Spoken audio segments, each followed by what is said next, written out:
बिस्मिल्लाहिर्रहमानिर्रहीम, अस्सलाम वालेकुम नाज़रीन। आप यूट्यूब चैनल देख रहे हैं, मैं इमरान खान हूँ। सबसे पहले हम जो सबसे बड़ी डेवलपमेंट है उस पर बात करते हैं। पाकिस्तान, सऊदी अरब और तुर्की का मुआहदा हो गया। ये एक दिफाई मुआहदा है। इसमें तैयब अर्दगान ने भी एक स्टेटमेंट दिया। लेकिन क्या इस मुआहदे से पाकिस्तान के मसाइल हल होंगे? ये सबसे इंपॉर्टेंट चीज़ है। देखें, पाकिस्तान में दहशतगर्दी बहुत ज़्यादा बढ़ गई है। अमन व अमान के बड़े संजीदा मसाइल हैं और पाकिस्तान एक सियासी अदम इस्तेहकाम का शिकार भी है। आसिम मुनीर साहब की जो सबसे पहली रिस्पॉन्सिबिलिटी है या सबसे अहम जो जिम्मेदारी है वो पाकिस्तानियों और पाकिस्तान की हिफाजत है, जिसमें वो नाकाम रहे हैं। जो बलूचिस्तान की सूरत हाल है वो आपके सामने है। इतनी कत्लो गारतगिरी पाकिस्तान में 15 साल में नहीं हुई जितनी कत्लो गारतगिरी गुज़िश्ता 2 सालों में हुई है पाकिस्तान में। दहशतगर्दी के बड़े बड़े वाक़यात हुए और पाकिस्तान बदकिस्मती से दहशतगर्दी से मुतासरा ममालिक की जो एक लंबी फहरिस्त है उसमें पहले नंबर पर आके खड़ा हो गया। ये टॉप के ऊपर पाकिस्तान खड़ा हुआ है। एक आधा मुल्क और है, उसे कोई जानता भी नहीं है। तो पाकिस्तानियों की हिफाजत में वो किरदार वो अदा नहीं कर पाए जो उन्हें करना था। हाँ, भारत के साथ एक लड़ाई में पाकिस्तान एयरफोर्स ने भारतीय तैयारे गिराए थे, लेकिन 1 इंच भी ज़मीन पाकिस्तानी फौज ने वहाँ पे फतह नहीं की। फिर भारत ने हमारा पानी रोका हुआ है। अच्छा, मैं ज़मीन फतह नहीं की, ये मैंने जुमला क्यों बोला? आपको लगेगा शायद मैं कोई गलत बात करूँ। देखिए, कश्मीर को फतह करने का या उसे आज़ाद करने का पाकिस्तान की फ़ौज ने बेड़ा उठाया था और हमें हमेशा ये बताया जाता था कि एक दिन पाकिस्तानी फ़ौज कश्मीर को फतह कर लेगी और ये होना चाहिए। अगर आसिम मुनीर साहब फील्ड मार्शल बनने के बाद भी ये नहीं करते तो फिर ये कब होगा? ये होना चाहिए। भारत ने पाकिस्तान का पानी रोका हुआ है। अभी तक कोई बंदोबस्त नहीं हो सका कि भारत से पाकिस्तान का पानी छुड़वाया जा सके। देखिए, दूसरी जो जिम्मेदारी है वो आसिम मुनीर साहब की बड़ी जिम्मेदारी वो ये है कि वो अपने हलफ की पासदारी करें, जो उन्होंने नहीं की। उन्होंने सियासत के अंदर बदतरीन मुदाखलत की और लगातार की है और अब तक वो कर रहे हैं। तीसरा, इंसानी हकूक़ की उन्होंने बहुत बुरी तरह धज्जियाँ उड़ाई हैं, जो रिकॉर्ड के ऊपर रहेगा। बहुत दफ़ा इंसानों को कत्ल किया गया, खवातीन को सड़कों पर घसीटा गया, लोगों को मारा गया, उनको घरों से उठाया गया, जबरी तौर पर इंसानों को लापता किया गया। तो जो धज्जियाँ इंसानी हकूक़ की उड़ाई गई आसिम मुनीर साहब के दौर में उनकी ईमा पे, उसकी भी कोई मिसाल नहीं मिलती। तो पाकिस्तान को इसका फ़ायदा कैसे होगा सऊदी अरब से और तुर्की से मुआहदा करने पे? देखिए, ये मैं इसको फिर कहूँगा कि ये पॉजिटिव है एक चीज़। मुसलमान ममालिक जितना आपस में एक दूसरे के करीब आएंगे उतना बेहतर है। जितने ज़्यादा हमारे ताल्लुकात होंगे उतना बेहतर है। जितना ज़्यादा हम दिफाई नुक्ता नज़र से या खारजी मामलात के नुक्ता नज़र से एक दूसरे के साथ खड़े होंगे वो उतना बेहतर है।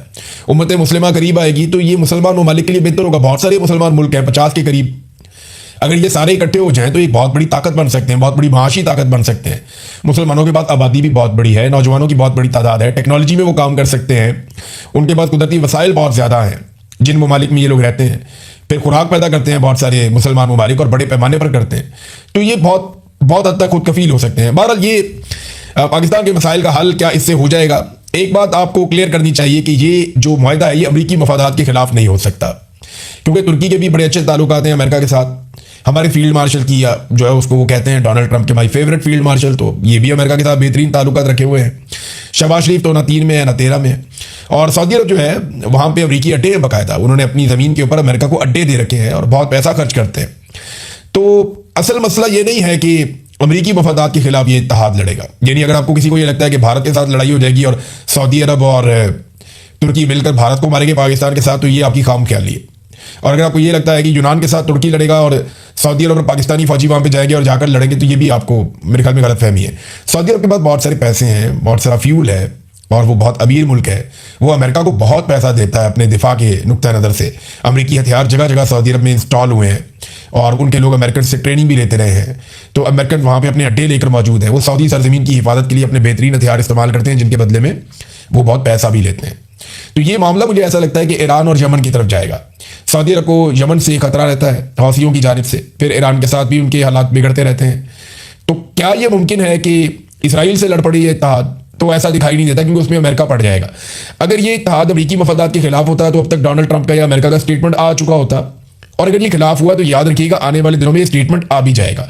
इसके अलावा मैं आपको याद दिलाऊं कि एक 40 से ज़ायद मुसलमान ममालिक की एक फोर्स बनाई गई थी जिसमें पाकिस्तान भी था और सऊदी अरब की क़यादत में वो बनाई गई थी। उस फोर्स का जो सरबराह रखा गया था, जिसकी कमांड में थी वो फोर्स, वो जनरल राहील शरीफ जो पाकिस्तान के साबिक आर्मी चीफ हैं, वो उसकी क़यादत कर रहे थे।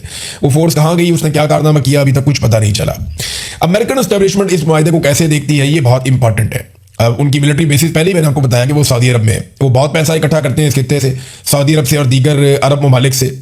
अब अगर इसी तरह के मुआहदे बाकी अरब ममालिक भी कर लेते हैं तो अमेरिका का जो बहुत बड़ा एक यहाँ पे माली फ़ायदा है उसको चोट लग सकती है। जैसे कि तुर्की के सदर जो रजब तैयब एर्दोगान है, उन्होंने बड़ी बैलेंस्ड स्टेटमेंट दिया इस मुआहदे के बाद।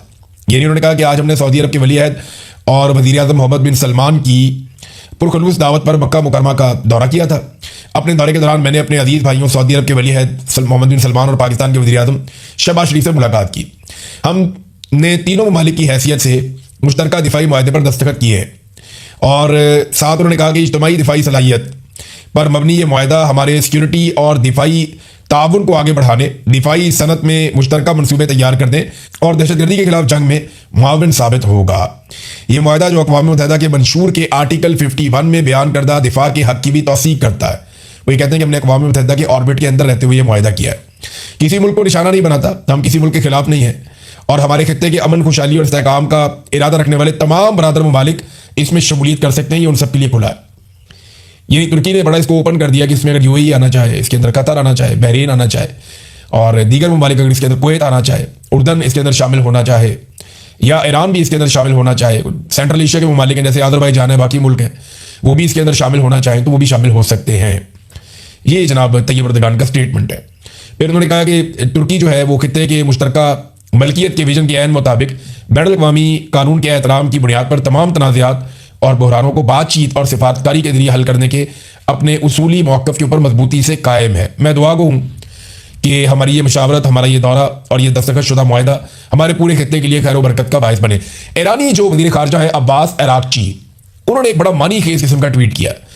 उन्होंने कहा कि ईरान की ताकतवर मुसल्लह अफवाज ने दुनिया की सबसे महंगी फौज के सामने अपनी तैयारियां, सलाहियत और कुव्वत का मुजाहरा किया है। जब मुसलमान एक साथ खड़े होते हैं तो हम बदख्वाह बैरूनी अनासर की जानिब से पेश आने वाले हर चैलेंज का डटकर मुकाबला कर सकते हैं। उन्होंने कहा इसको खुशाइन करार दिया। उन्होंने इकट्ठे खड़े होते हैं आप तो फिर आप बैरूनी ताकत का बड़े आराम से मुकाबला कर सकते हैं, जैसा कि ईरान ने करके दिखाया, दुनिया की सबसे महंगी फौज का मुकाबला किया। अब वक्त आ गया है कि हम सिर्फ अपने आप पर भरोसा करें और हकीकी अखुवत और भाईचारे को अपनाएं। यानी ये बड़ा पॉजिटिव है मानी खेद है। ये अमेरिका को उन्होंने पैगाम भी दे दिया कि ठीक है, ये बड़ा अच्छा मुआहदा हो गया। अपनी हिफाजत के लिए हमें खुद पर भरोसा करना पड़ेगा। फर्ज करें ईरान के पास जितनी बड़ी सलाहियत है, ईरान ने तो देखे दुनिया में नक्शा ही बदल दिया लड़ाई का। इससे पहले हम समझते थे जिसकी फौज जितनी बड़ी है, जितने ज़्यादा उसके पास हथियार हैं या जितने ज़्यादा उसके पास इंसान है, वो उस हिसाब से हम देखते थे कि फौज ताकतवर है। लेकिन अब ये पता चला कि क्वालिटी क्या होती है किसी फौज की। यानी अब समझ आ रही है कि फौज में ज़्यादा इंपॉर्टेंट ये है कि आपके पास मिसाइल कितने हैं, किस नौइयत के हैं और क्या आपके पास बैलिस्टिक मिसाइल्स हैं जिनकी बहुत तेज़ रफ्तार हो, सुपरसोनिक मिसाइल्स क्या आपके पास हैं, और फिर आपके पास क्या ऐसे ड्रोन्स हैं जो बहुत कम लागत में तैयार होते हो और बहुत ज़बरदस्त कार्रवाई करते हो एक्यूरेसी के साथ। जंग का ना सारा सिस्टम तब्दील हो गया और ये भी पता चल गया कि दुनिया के महंगे तरीन एयर डिफेंस सिस्टम भी चंद दिनों के बाद फारग हो जाते हैं।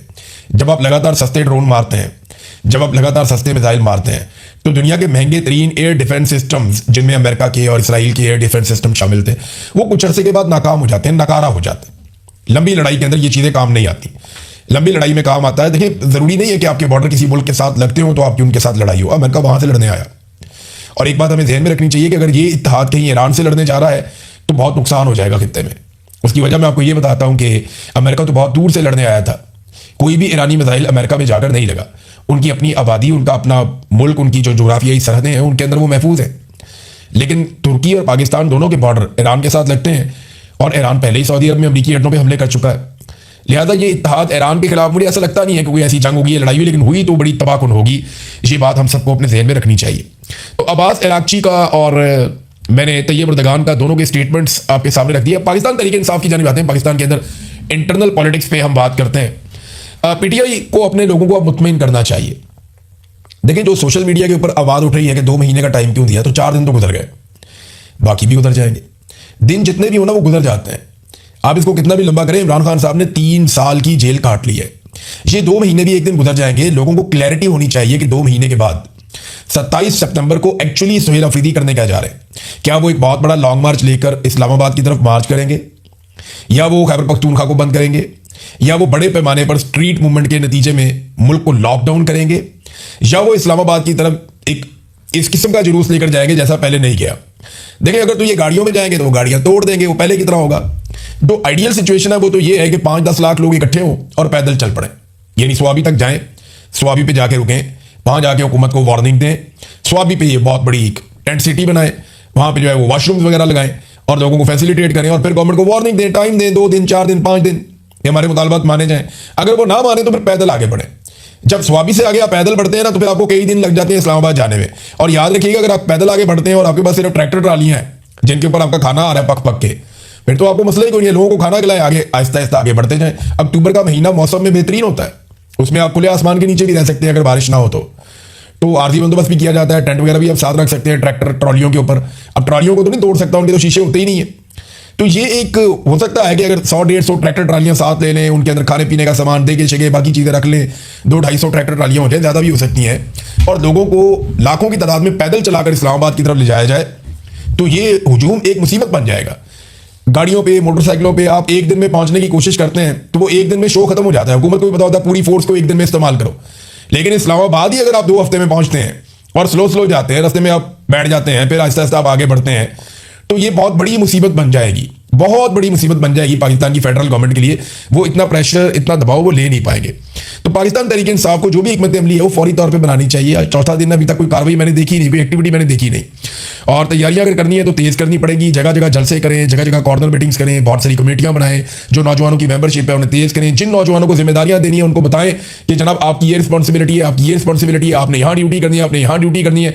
हर 10 नौजवानों के ऊपर एक नौजवान को इंचार्ज बनाए। ये सारा कुछ जो है ना वो ऑर्गेनाइज तरीके से होगा तो फिर आप मुकाबला कर पाएंगे, क्योंकि जो पाकिस्तान की मिलिट्री एस्टेब्लिशमेंट है वो ऑर्गेनाइज तरीके से ये लड़ाई लड़ती है। अगर ये पॉलिटिकल लड़ाई होती तो पॉलिटिकल पार्टियां कब की आपस में फैसला कर चुकी होती, लेकिन क्योंकि ये मिलिट्री एस्टेब्लिशमेंट के साथ लड़ाई है, यहाँ एजेंसियां इन्वॉल्व हो जाती हैं, पाकिस्तान की फौजी जर्नैल जो है वो इस सियासत के अंदर इन्वॉल्व हो जाते हैं, तो यहाँ बहुत प्रोपेगेंडा भी होगा, ताकत का ब्रूटल इस्तेमाल भी हो सकता है। लेकिन अगर इत्तेहाद और इत्तेफाक के साथ जाए तो बगैर गोली चले, बगैर खून बहे, बहुत बड़े टारगेट अचीव किए जा सकते हैं, लेकिन तादाद बड़ी होनी चाहिए पाकिस्तानियों की। तो ये नाज़रीन पाकिस्तान तहरीक इंसाफ को अभी इसके ऊपर देखें, आइंदा आने वाले दिनों में आहिस्ता आहिस्ता ये इख्तलाफात खत्म होते जाएंगे। मैंने बतौर पॉलिटिकल पार्टी मैंने बड़ा स्टडी किया पीटीआई को। ये अभी लड़ रहे हैं ना, थोड़े दिनों के बाद जैसे जैसे ये दिन करीब आएंगे ये इकट्ठे होना शुरू हो जाएंगे, इनमें आपस में इत्तेफाक होना शुरू हो जाएगा, ये सारे रल के जोर लगाना शुरू कर देंगे। इलेक्शन से पहले कितनी लड़ाई थी, 2024 वाला जो था 8 फरवरी को, ये टिकट क्यों चला गया, वो क्यों हो गया, ये क्या कर रहा है, वो क्या, जो फतवे चल रहे थे उस वक्त। लेकिन जब इलेक्शन करीब आया तो एकदम सब में एनर्जी आ गई, वो सारे जुड़ गए एक ही मकसद के ऊपर कि भाई अब जिसको भी हमने नॉमिनेट कर दिया ना उसको इलेक्शन हमने जितवाना है।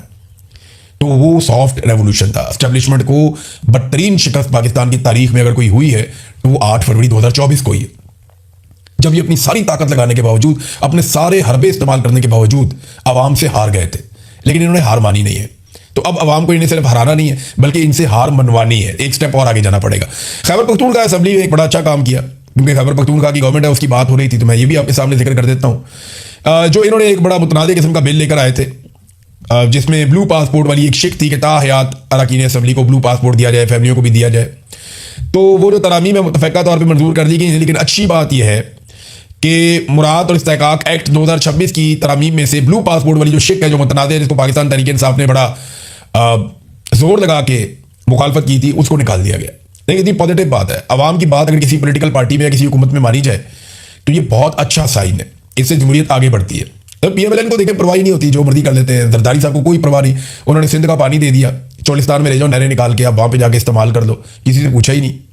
जो दिल करता है खरीद लेते हैं, कभी जहाज ले लेते हैं, कभी कुछ ले लेते हैं। ये जो मर्जी करें, जिसको मर्जी मिनिस्टर लगाएं, जिसको मर्जी जिस मर्जी ओहदे पर बैठाएं, इनको सवाल नहीं किया जा सकता। जब सवाल कोई नहीं कर सकता तो फिर इन्हें जवाब देना भी नहीं होता, तो ये अपनी मनमानी करते हैं। लेकिन PTI के अंदर ये कल्चर है फिलहाल, ये माजी में पीपल्स पार्टी में ये कल्चर हुआ करता था, बड़ा शानदार कल्चर था, लेकिन जरदारियों का जब कब्जा हुआ तो वो बिल्कुल कल्चर तब्दील हो गया।